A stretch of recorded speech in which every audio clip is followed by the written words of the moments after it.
everybody. Roger Weafer here. Like the title of the video says, what is the future of magic? This is 2021. And I really wish I had the answer to that question. Let me tell you what I started witnessing in 2007. 2008 is when one of my 3 restaurants closed and went to Birmingham, CC's Pizza. O'Charlie's let me show up for work one morning and thanked me for my service for 13 years. Well, he didn't actually know how long I'd been there. He thought I'd been there for probably a year or something, but anyway, he told me that they had fired all of their live entertainers in all of their restaurants. And understand that that wouldn't have been just O'Charlie's, because many of these companies like Applebee's and O'Charlie's and so many of these, they're all owned by the same corporations. Okay? Matter of fact, every restaurant changes hands about every 3 years. That's why the menu changes.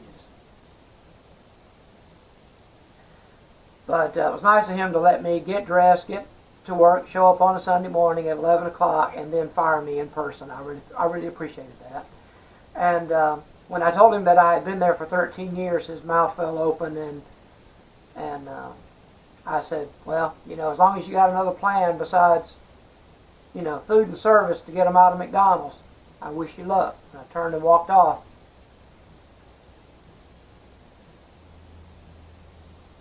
And with those 2, I couldn't make a living with just the Outback, so I got a real job delivering for a courier company.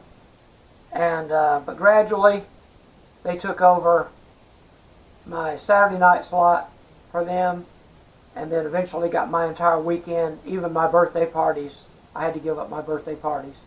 What was a Monday through Friday job turned into a Monday, Tuesday, Thursday through Saturday, and occasionally on Sunday job. Plus I was on call 24/7. But anyway, that's what I started to see that in 2008. But in 2007, the kids were coming into O'Charlie's and the Outback.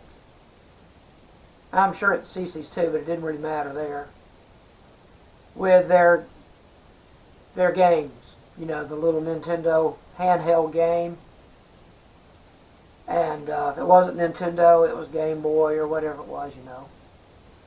They were coming into the restaurant, and all over the restaurant, you could hear beeping and chattering and chittering and beep beep beep beep beep beep beep beep beep beep and all that BS. Because all the kids were sitting there, ignoring their mom and dad, ignoring each other, you know, on their little games. When I would get around to the table, it was difficult to get little Johnny off the game to even select a balloon animal that he wanted. He didn't care anymore.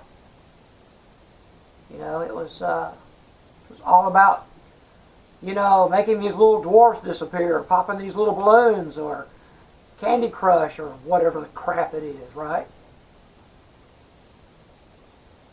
So, their attention had already been divided from the real world and real entertainment to a babysitting box. Now we've got the pandemic,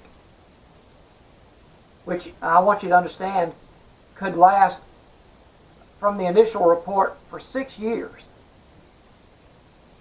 Okay? We won't go into any theories on that one, but 6 years. So now we're relegated to sitting here on camera, talking to each other, waiting for somebody to watch your video and give you a thumbs up, or like, or share.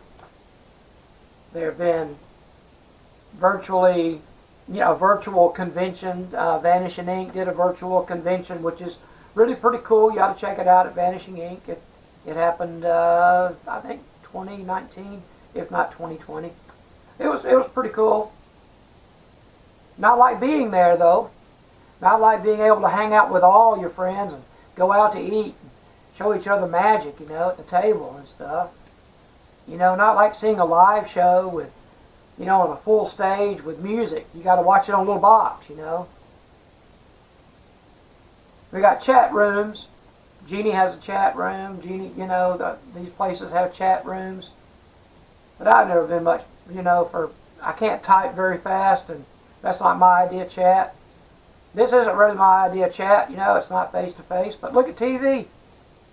All the news now, all their guests are sitting at home in their underwear, talking to a flat screen. So what is the history of magic? Well, years ago, I'd have told you to do two things. Get you a restaurant job so that you could hand out business cards and do birthday parties, school shows and library shows. And the other thing I would have recommended, if you really wanted to work and travel the world and be the world's greatest magician, come up with an act that you can do at a magic convention. Okay? Because it is really where magicians work. 4, 5, 6 times a year. And actually stand on a grand stage with a live band and an actual MC and do their thing. But now, there's not even that. So, what is the future of magic? I don't know. What is the future of every performing art? I mean, the movies are opening up to half a crowd. You got 2 seats in between everybody. That's half the size of the audience, for a bombshell Marvel Studios movie these days, They're not making any money. How long can they continue to do that? Are they going to start charging us like box office? Watch the movie on our flat screen, our computer, or our phone, all we have to do is pay the ticket price, stay home in our jammies, and watch the latest creation? I don't know. Magic has been dead many times before. But this is the first time that theater, music, concerts, theater, restaurants, game shows have been virtual experiences. And believe me, I believe they think they've got us right where they want us, at home.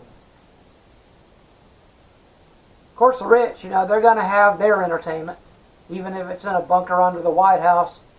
They've got them a full stage. Who knows, maybe even Cirque du Soleil and David Copperfield to go perform there for them. But what are we supposed to do? So that's a little bit of a rant. Because I don't know what the future of magic is. I don't know what the future of anything is. Except that it's all about, hey guys, look at me. I'm at Burger King getting my sandwich. What BS. What BS indeed. Have a good night.